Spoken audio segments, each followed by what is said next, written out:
Students with Down syndrome can have a moderate to mild intellectual disability.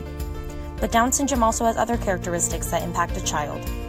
Down syndrome also is known for causing low muscle tone in individuals affected by it. They often have a shorter stature and shortened bones. Lastly, the presence of the extra chromosome 21 can also cause thick tongues and small oral cavities. Students with Down syndrome can have a range of different needs and concerns. Often they require extra supports to have the equal education opportunity of neurotypical students. It's important that we recognize Down syndrome, like other disabilities, as a part of human difference, in which we work to accommodate students' needs and give equal opportunity to all students.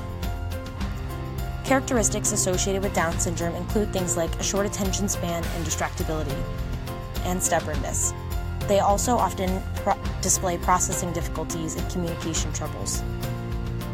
Without supports to access and engage with material, the learning ends here.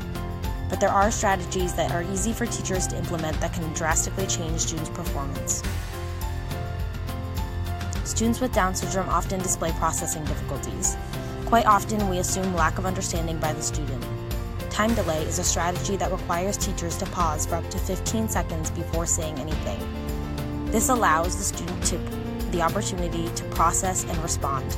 By providing time, we can relieve the student of stress and more accurately assess their response.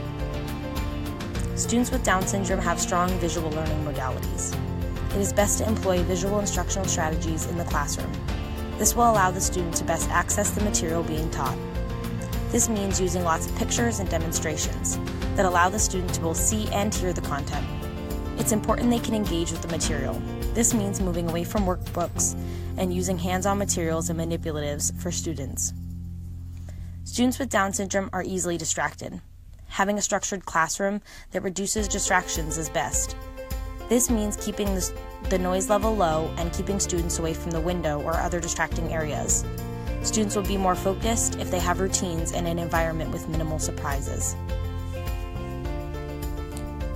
Using strategies that help improve the ability of students with Down syndrome to access their education will benefit all students in the classroom. Created using Powtoon.